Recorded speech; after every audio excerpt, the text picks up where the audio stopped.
Good morning students. So today we are going to start our new chapter in SST which is chapter number 12. इससे पहले हम लोगों ने जो previous class में चैप्टर कवर अप किया था that was chapter number 8 the land of the hot sun that is Saudi Arabia, जिसके बारे में हमने जाना था. चैप्टर 9 जो है वो हमने फॉर नाउ लीव कर दिया है, इसको छोड़ दिया है. We will cover that in our next class. And साथ ही चैप्टर 10 और 11 जो हैं वो आपको दीपाली मैम ने कवर अप करवा दिए थे. That's why I am just starting with the chapter 12. The page number is 62. So students, the name of our chapter is natural disaster. As you all know the meaning of natural. Natural का मतलब होता है प्राकृतिक, यानी जो चीजें प्रकृति के कारण हुई है, प्रकृति के द्वारा की गई हैं. डिजास्टर, डिजास्टर का मतलब होता है आपदा या कोई अचानक से घटने वाली दुर्घटना, और यू कैन से कोई भी ऐसे घटना. प्राकृतिक आपदा में क्या होता है स्टूडेंट्स? एक्चुअल में जो आपदा है, आपदा क्या होती है इसके बारे में आप लोगों ने कई पढ़ा भी होगा, और नहीं तो आपने न्यूज़ चैनल्स में देखा होगा. बहुत सारे ऐसे प्लेसेस हैं जहाँ पर ये नेचुरल डिजास्टर्स होती हैं. So today we will read about that and know more about that. A sudden natural event that caused damage to life and property is called disaster. First of all, sudden मतलब होता है अचानक से, natural मतलब प्राकृतिक, और event मतलब घटना. तो एक अचानक से घटने वाली प्राकृतिक घटना जिसकी वजह से लोगों की लाइफ और उनकी प्रॉपर्टी दोनों को ही नुकसान पहुंचता है, ऐसी किसी भी घटना को डिजास्टर कहा जाता है, यानी आपदा कहा जाता है. स्टूडेंट्स, ये जो आपदाएं आती हैं ये प्रकृति में हो रहे बदलावों के कारण आती हैं. मतलब जब नेचर में या नेचुरली कोई चेंजेस हो रहे हैं, that's why these disasters happen. The cause of these disaster could be natural as well as human made. अब ये जो डिजास्टर है ये दो तरह की होती है, प्राकृतिक यानी natural disaster, and the second one is human made यानी मनुष्यों द्वारा की गई आपदाएं. तो सबसे पहले हम जान लेते हैं ह्यूमन मेड डिजास्टर्स कौन सी होती हैं. मीन्स वो आपदाएं जो हम मनुष्यों की अनदेखी या यू कैन से केयरलेसनेस की वजह से होती हैं. इसमें बहुत सारी ऐसी दुर्घटनाएं, फॉर एग्जाम्पल जो रोड एक्सीडेंट्स होते हैं उसमें प्रकृति का कोई दोष नहीं है, उसमें हम मनुष्यों का दोष होता है, हम इंसानों का दोष होता है. हमारी केयरलेस और नेग्लिजेंस की वजह से ये एक्सीडेंट्स होते हैं. Similarly oil spills, oil spills मतलब शिप के द्वारा जब ये ऑयल्स ट्रांसपोर्ट किए जाते हैं ना, तो वो कहीं ना कहीं कोई लीकेज हो जाए और ऐसा कुछ भी हो जाए जिस वजह से वो सारा ऑयल पूरे समुद्र में फैल जाए. This is oil spills. Then fire, forest fire के बारे में आपने कई बार सुना होगा. अमेजन जो है हमारा जंगल, वहां पर भी फॉरेस्ट फायर हुई थी. सिमिलरली एक्सप्लोजन्स, ये हमारे बड़े बड़े जो एक्सप्लोजन्स होते हैं ये भी ह्यूमन डिजास्टर की वजह से होते हैं, ह्यूमन मेड डिजास्टर्स हैं ये. And the next one is act of any terrorism, यानी आतंकवाद वाला कोई भी ऐसा हमला, ये भी ह्यूमन मेड डिजास्टर की कैटेगरी में आते हैं. So all these are human made disaster, क्योंकि इन सभी का कारण हम मनुष्य ही हैं. अब हम जानेंगे इस चैप्टर में डिटेल में नेचुरल डिजास्टर्स के बारे में, मतलब प्रकृति के कारण जो आपदाएं आती हैं, या यू कैन से प्रकृति में हो रहे बदलावों के कारण जो आपदाएं आती हैं. In this chapter we will read about natural disaster. कौन कौन से ऐसे नेचुरल डिजास्टर हैं students? The first one is earthquake, जिसे हिंदी में भूकंप कहा जाता है. एवरी ईयर, और ईयर में 2 या 3 बार ऐसे भूकंप के झटके हम सभी महसूस करते हैं. देन फ्लड, फ्लड मीन्स बाढ़. देन वोल्केनिक इरप्शन, यानी वोल्केनिक इरप्शन मतलब होता है ज्वालामुखी विस्फोट, ज्वालामुखी जो फटता है. Then tsunami, cyclones, landslide, landslide मतलब जब लैंड जो होता है वो सरक जाता है, ठीक है. Then drought. These are some natural disaster. They are caused by the constant changes which occur on the earth surface. जो मैंने अभी बताया आपको स्टूडेंट्स, ये जितने भी नेचुरल डिजास्टर हैं ये प्रकृति और यू कैन से अर्थ में जो सरफेस है यानी अर्थ की सरफेस में हो रहे लगातार बदलावों के कारण घटते हैं ये सारे natural disasters. So now let us read about them all in detail. The first one is earthquake, यानी कि भूकंप. आप सभी जानते हैं what is earthquake. The sudden shaking of the ground is called an earthquake. Sudden मतलब अचानक, shaking मतलब हिलना. तो अचानक से जब नीचे जमीन हिलने लगती है, दैट इज कॉल्ड अर्थक्वेक, उसे हम भूकंप कहते हैं. Earthquake are cause due to disturbance beneath the earth surface. ये किस कारण से होता है? अर्थ की सरफेस के नीचे जब भी कोई डिस्टर्बेंस हुई है या उसकी प्लेटलेट्स जब खिसक जाती हैं, इस कारण अर्थक्वेक आता है, यानी भूकंप आता है. The point below the earth surface where the earthquake occur is called the focus. Focus क्या होता है स्टूडेंट? फोकस वो पॉइंट होता है अर्थ की सरफेस के नीचे जहां पर ये अर्थक्वेक मेनली हुआ था. ठीक है, उस पॉइंट को बोला जाता है focus. From the focus vibrations और tremors travel to the surface of the earth. Tremors मतलब भूकंप के ये झटके. ऐसा नहीं होता ना भूकंप, आपने देखा होगा ये जो भूकंप होता है इसमें कॉन्स्टेंटली थोड़े बहुत झटके महसूस होते हैं. मीन्स वो जो शेकिंग होती है ग्राउंड की वो continuously at least for some minutes महसूस की जाती है. तो इसीलिए फोकस से ये जो वाइब्रेशंस हैं ये ट्रेवल करती हैं पूरे अर्थ में. ठीक है student, the point on the earth surface just above the focus is called the epicentre. यानी अर्थ की सरफेस के बिल्कुल अबव, यानी ऊपर जो वो पॉइंट है ना फोकस का, उसे हम एपिसेंटर भी कहते हैं. हिंदी में जिसे हम कहेंगे अधिकेंद्र. मतलब जहां से भूकंप के झटके महसूस होने शुरू हुए वो एक centre point, that is called epicentre. The place closest to the epicentre suffers extreme damage. ये तो एक नॉर्मल सी बात है कि एपिसेंटर के नियरेस्ट और नियर बाय जितने भी प्लेसेस हैं या जो भी जगहें हैं वो सब इस अर्थक्वेक में सबसे ज़्यादा सफ़र करती हैं. सबसे ज़्यादा नुकसान उन्हीं प्लेसेस पे पहुंचता है.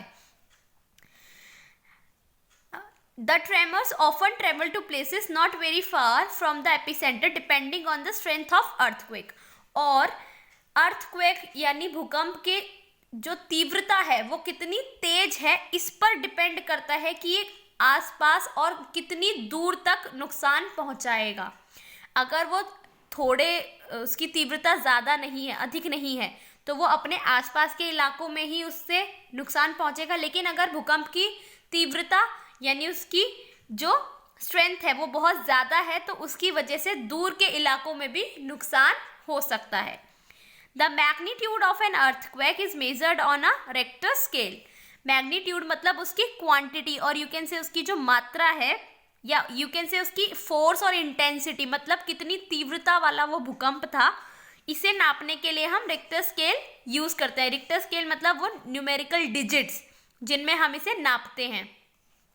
Earthquake which have a higher magnitude are stronger and cause more damage. जितने ज़्यादा मैग्नीट्यूड का अर्थक्वेक होगा उतना ही ज़्यादा वो झटके आएंगे उसके और उतनी ही ज़्यादा उसके कारण डैमेज होगी यानी नुकसान होगा. They can uproot trees, collapse houses, bridges and road. Uproot मतलब इस भूकंप के कारण क्या होता है, कई पेड़ गिर जाते हैं जड़ों से. हाउसेज कोलैप्स हो जाते हैं यानी बिल्डिंगें गिर जाती हैं. ब्रिजेस टूट जाते हैं. रोड्स जो हैं उनमें क्रैक्स भी आ जाते हैं कई बार. Some earthquakes can create rifts on the earth surface. Rifts मतलब होता है दरार. तो कुछ अर्थक्वेक जो होते हैं वो इतने डेंजरस होते हैं कि उनके कारण लिटरली जो रोड्स होती हैं या जो अर्थ का सरफेस है उसमें दरारें आनी शुरू हो जाती हैं और दरारें दिखती हैं, वो विजिबल होती हैं. इतनी ज़्यादा डेंजरस मैग्नीट्यूड होता है और यू कैन से इतना ज़्यादा स्ट्रेंथ होती है उस अर्थक्वेक की. देन हम जानेंगे a seismic zone. So student, seismic zone क्या होता है, इसे हम बोलेंगे हिंदी में भूकंपीय क्षेत्र. A seismic zone is an area which has a high risk of earthquake. ये वो एरियाज होते हैं जहां पर भूकंप आने के सबसे ज़्यादा चांसेस होते हैं और यू कैन से ये अर्थक्वेक प्रोन एरियाज होते हैं. मतलब यहाँ भूकंप आने की संभावनाएं सबसे अधिक होती हैं. In India, the Himalayan region is prone to earthquake as it lie in the seismic zone. हमारे इंडिया में जो हिमालयन जोन है ना वो सारा सीस्मिक जोन में आता है, क्योंकि ये यहाँ पर भूकंप आने के सबसे ज़्यादा चांसेस हैं। देखिए यहाँ पिक्चर में आपको दिखाया भी हुआ है किस तरह का व्यू होता है जब भूकंप आता है, उसके बाद की पिक्चर है ये। उसके बाद कितनी सारी बिल्डिंग्स हैं जो कोलैप्स हो गई हैं, ब्रिजेस टूट जाते हैं, रोड्स में क्रैक आ जाते हैं, ऐसा ही कुछ नज़ारा होता है। नाउ अगर ऐसी कोई घटना घटती है स्टूडेंट्स, ऐसी कई बार मॉक ड्रिल्स आपके स्कूलों में भी कराई जाती है, ताकि जब भी भूकंप आए और अगर आप स्कूल में हैं या घर में भी अगर हैं तो ऐसी कौन सी सेफ्टी हैं जो आपको फॉलो करनी है। So we will know about the measures for safety that you should follow. The houses constructed in the areas prone to earthquake should be able to survive earthquake. अगर हमें पता है कि हमारा ये एरिया अर्थक्वेक प्रोन है, मतलब यहाँ पर भूकंप आने की संभावनाएं हैं, तो हमें वहाँ पर बनाए जाने वाले जितने भी घर हैं ना वो एटलीस्ट इतने स्टेबल और इतने स्ट्रॉन्ग होने चाहिए कि वो ऐसे झटकों को इजीली झेल पाए। मतलब आपका घर इतना, उस घर में लगाया जाने वाला जो मटेरियल होता है सीमेंट एंड ऑल, वो सब इतना पक्का होना चाहिए कि एटलीस्ट वो ऐसे अर्थक्वेक को सरवाइव कर पाए, मतलब उसमें गिर ना जाए। When an earthquake occur, we should move out to open spaces. We should stay away from building, lamp posts and electric transformers. सबसे ज़्यादा ज़रूरी बात है ये, जब भी अर्थक्वेक आता है हमेशा जहाँ भी, अगर आप रूम में हैं या क्लासरूम में हैं और घर के अंदर भी हैं, तो वहाँ से बाहर निकले और किसी ओपन जगह यानी खाली जगह में जाए, और ऐसे में भी बड़ी बड़ी बिल्डिंगों, लैम्प पोस्ट या फिर ट्रांसफार्मर्स जो लगे होते हैं ना, इलेक्ट्रिक ट्रांसफार्मर्स, ऐसी चीज़ों से दूर रहें। क्योंकि ऐसे में, और खास ट्रीज एंड ऑल जो होते हैं बड़े बड़े, उनसे भी, क्योंकि देखिए जब भूकंप आएगा तो पता नहीं है कि वो झटका उस ट्रांसफार्मर या उस ट्री को भी गिरा दे, तो उसकी वजह से भी आपको हार्म हो सकता है। Then if stuck inside the house during an earthquake, we should take shelter under a table or desk. और अगर आप घर से बाहर नहीं निकल सकते हैं, घर के अंदर ही स्टक हो गए हैं, तब आपको क्या करना है, किसी टेबल या डेस्क के नीचे जाकर सबसे पहले अपने सिर को बचाएं। अगर आप स्कूल में है और बहुत ज़्यादा रश हो गया, आप नहीं निकल पा रहे हैं, वैसे तो ऐसे में हमें काम रहना चाहिए और लाइन वाइज निकलना चाहिए, एटलीस्ट इतना कि हम एक दूसरे को पुश ना करें, ठीक है। तो आप अपने आप को टेबल और डेस्क के नीचे छिपकर भी बचा सकते हैं। Building should have emergency exit. People should move out through these exit and avoid taking the lifts. साथ ही साथ जितनी भी बिल्डिंग्स बनी हैं और बनाई जा रही हैं, उन सभी में इमरजेंसी एग्जिट होनी चाहिए। आप देखेंगे जनरली ये सभी स्कूल्स में और मोस्ट ऑफ प्लेसेस में होती है इमरजेंसी एग्जिट, ताकि अगर कोई भी ऐसी दुर्घटना या घटना घटती है तो ऐसे में लोग आराम से ऐसी एग्जिट से निकल पाएँ। और लिफ्ट ऐसे में यूज़ हमें नहीं करनी चाहिए, बिकॉज यू नो अगर अर्थक्वेक आ रहा है तो उसमें अगर आप लिफ्ट यूज़ करेंगे तो वो भी आपके लिए डेंजरस साबित हो सकता है।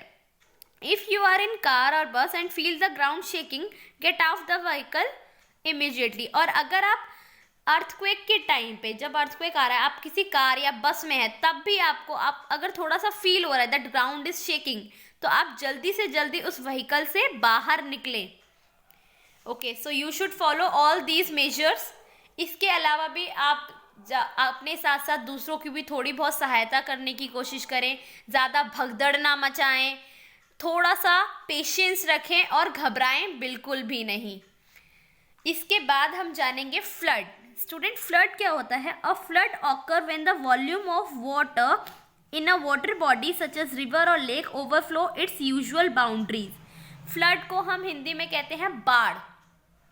इसके बारे में आपने न्यूज़ में भी सुना होगा, उत्तराखंड में बाढ़ आई थी। और वो बाढ़ क्यों आई थी? बाढ़ जो आती है ये तब आती है जब वाटर बॉडी जो होती है, कोई भी, जैसे कि रिवर हुई या कोई भी लेक है, कोई नदी, तालाब, इनमें वाटर ओवरफ्लो हो जाता है, यानी पानी उसकी जनरल मात्रा से और अधिक बढ़ जाता है और उसके बाउंड्रीज से भी बाहर निकलने लग जाता है, तो उस कारण ये बाढ़ आती है। एक तरह से अगर मैं सिंपल भाषा में आपको बताऊं तो बाढ़ तब आती है जब नदियों से पानी निकलकर बाहर आसपास के घरों और गलियों तक पहुंच जाता है पूरा। This happen when an area receive excessive rainfall or when a great quantity of snow melts, increasing the water level in the water bodies. और इसको होने का क्या कारण होता है? ये तब होता है जब या तो आपके एरिया या उस रीजन में एक्सेसिव रेनफॉल हो रही है, सब बहुत ज़्यादा कंटिन्यूसली बारिश होती जा रही है, 4-5 दिन से कंटिन्यू बारिश हो रही है, जिस वजह से वाटर लेवल क्या होगा, रिवर का जो वाटर लेवल है वो अप हो जाए, वो इंक्रीज होता चला जाएगा और वो पानी बाउंड्रीज को क्रॉस करके घरों तक पहुंचेगा। या फिर स्नो मेल्ट हो रही है बहुत ज़्यादा अमाउंट में, जिसकी वजह से भी वाटर लेवल वाटर बॉडीज में इंक्रीज हो जाएगा, यानी नदियों में और तालाबों में पानी की मात्रा बढ़ जाएगी। ठीक है students, floods can also be cause due to landslide, strong tide, storm at sea, cyclone and tsunamis. Flood के और भी कारण हैं, जैसे कि लैंडस्लाइड हो रही है, अगर स्ट्रॉन्ग टाइड्स आ रही है, मतलब पानी में बहुत तेज तेज लहरें आ रही है, बहुत तेज वेव्स उठ रही हैं, स्टॉर्म आ गया है सी में, यानी समुद्र में कोई तूफान आया है साइक्लोन की वजह से, एंड सुनामी एज वेल, और सुनामी के कारण भी। सुनामी में क्या होता है स्टूडेंट्स, समुद्र के अंदर, और यू कैन से वो वाटर लेवल के अंदर या सरफेस एरिया में जो है उसमें थोड़े से जो मूवमेंट हो जाती है, that is the reason of tsunami. Flood cause destruction to human beings, animals, houses, bridge and car. Flood यानी बाढ़ की वजह से बहुत सारे नुकसान होता है, हम ह्यूमन बींग्स को, एनिमल्स को, हाउसेस को। आपको पता है स्टूडेंट, जब वो पानी वहाँ बाउंड्रीज को क्रॉस करके घरों तक पहुँचता है, सारे घर बर्बाद हो जाते हैं, सारे ट्रीज, घरों में पड़ा हुआ लोगों की प्रॉपर्टीज या सामान जो है वो सब, एनिमल्स कितने सारे किल हो जाते हैं, क्योंकि सारे एनिमल्स इस वाटर में सर्वाइव नहीं कर पाते। बहुत सारे हाउस, ब्रिज एंड कार भी इन सब चीज़ों से अफेक्ट होती हैं। ये जो फ्लड है ये कुछ घंटों के लिए भी आ सकता है या कई दिनों के लिए भी आ सकता है। They also destroy crops and trees as well, और इसके साथ साथ ये पेड़ पौधों, फसलों सभी को बर्बाद कर सकता है। Flood affect agriculture produce because stagnant water in fields and farm harm the crops and make the soil unsuitable for farming. Flood की वजह से क्रॉप्स, एग्रीकल्चर प्रोड्यूस कैसे खराब होता है, क्योंकि स्टेगनेंट मतलब ठहरा हुआ जो ये पानी है ना, ये फील्ड्स में यानी खेतों में इकट्ठा हो जाएगा, और वहाँ पर जब ये पानी इकट्ठा रहेगा तो ये वहाँ की मिट्टी को खराब कर देता है, और वो फिर उपजाऊ नहीं रहती और वो सुटेबल नहीं रह पाती कि हम उसमें कृषि कर पाएँ या फार्मिंग कर पाएँ। अब कौन कौन से ऐसे मेजर्स हैं that we should follow for safety? These are, we should keep a first aid kit ready for an emergency. ये तो आप सभी ने बनाई भी है, आपको हमेशा एक फर्स्ट एड किट रेडी रखनी चाहिए, जिसमें बेसिक फर्स्ट एड मटेरियल होना चाहिए, लाइक सिजर, पट्टियाँ, बैंडेड, थर्मामीटर, ऐसी बेसिक चीज़ें उसमें होनी चाहिए, Dettol. Emergency kit with strong ropes for tying things, a radio. अब देखिए और क्या क्या मटेरियल आपके पास होना चाहिए, a radio, torch, spare batteries होनी चाहिए, स्टॉक ऑफ फ्रेश वाटर, पीने के लिए साफ पानी, ड्राई फूड, सूखा खाना कुछ हो जैसे फ्रूट्स हो या ऐसा कुछ भी, सॉल्ट यानी नमक एंड शुगर, चीनी, कैंडल ज़रूर होनी चाहिए, मैच बॉक्स, वाटरप्रूफ बैग होना चाहिए to store clothing and valuables, और इन सब सामान को रखने के लिए एक वाटरप्रूफ बैग, एंड साथ में umbrella and bamboo sticks should be kept ready. ये सब सामान आपको अपने पास रेडी रखना चाहिए। अब देखिए स्टूडेंट्स, हम ऐसे जहाँ हम रहते हैं उस एरियाज में तो हम इन सब चीज़ों को रेडी करके नहीं रखते जनरली, लेकिन वो एरियाज जो फ्लड प्रोन है, मतलब जहाँ पता है कि ये इन रीजन्स में बाढ़ आती ही है, या वो नियर एनी सी लेवल, मतलब समुद्र के आसपास के जो एरियाज हैं, उन जगहों पे लोगों को ये सब चीज़ें अपने साथ most of the time ready रखनी चाहिए। आफ्टर दैट देखिए ऐसी सिचुएशन होती है कुछ, this is the flooded area, देख रहे हैं आप कार कैसे पानी में बिल्कुल डूब गई है। More trees should be planted as they form natural barriers against water, they absorb water and prevent it from spreading quickly, जो कि आजकल नहीं कर रहे हैं। एक्चुअल में we should grow more and more trees, इसीलिए कहा जाता है हमें ज़्यादा से ज़्यादा पेड़ पौधे लगाने चाहिए, क्योंकि ये नेचुरल बैरियर्स हैं, मतलब ये पानी को क्या करते लेते हैं, ऑब्जर्व कर लेते हैं, सोख लेते हैं, और जल्दी से पानी को फैलने से रोकते भी हैं। We should listen to the radio और watch television for any warning, हमें हमेशा ऐसे टाइम पे रेडियो या टेलीविज़न सुनते रहना चाहिए ताकि हमें पता चलते रहे कि कोई सहायता पहुंच पा रही है या नहीं, या आगे की और भी इंफॉर्मेशन हमें मिलती रहे। All electrical appliances should be kept switch off during the flood. ऐसे टाइम पे हमें सारे इलेक्ट्रिकल अप्लायंस मतलब बिजली के उपकरण जितने भी है ना, उन सभी को स्विच ऑफ रखना चाहिए। क्योंकि देखिए, अगर पानी होगा, आप पानी में ऐसे अप्लायंसेस को यूज करेंगे तो उसमें करंट लगने के चांसेस और इलेक्ट्रिक शॉक लगने के चांसेस आपको बढ़ सकते हैं। We should move to upper levels of building and wait to be evacuated. We should not try to walk through the flood water. हमें देखिए, बाढ़ का पानी जो है वो नीचे के सरफेस पे आता है ना, तो इसलिए ज़्यादा से ज़्यादा हो सके तो हमें अपर लेवल पे जाना चाहिए बिल्डिंग के, मतलब आप छतों पे चले जाएं या अपर फ्लोर्स पे चले जाएं अगर ग्राउंड फ्लोर पे हैं तो।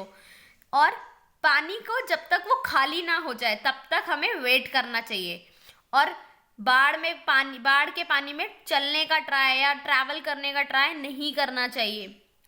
ओके स्टूडेंट्स, इसके बाद हम जानेंगे साइक्लोन के बारे में, जिसे तूफान भी कहा जाता है। Cyclone are violent storm that cause damage in the coastal area. Cyclone वो तूफान है, बहुत तेज उठने वाली आंधी जिसे हम कह सकते हैं, जिसके कारण कोस्टल एरियाज यानी जो तटीय क्षेत्र होते हैं वहां पर बहुत ज़्यादा नुकसान पहुंचता है। They are accompanied by very strong wind. इसमें क्या होता है स्टूडेंट, बहुत तेज तेज हवाएं चलती हैं, यू कैन से आंधी चलती है बिल्कुल, और उस आंधी में और भी चीज़ें, धूल, मिट्टी, ये सब भी उड़ता हुआ आता है। एंड हैवी रेनफॉल, और इसी के साथ साथ हैवी रेनफॉल भी हो सकती है, यानी बहुत तेज बारिश भी हो सकती है।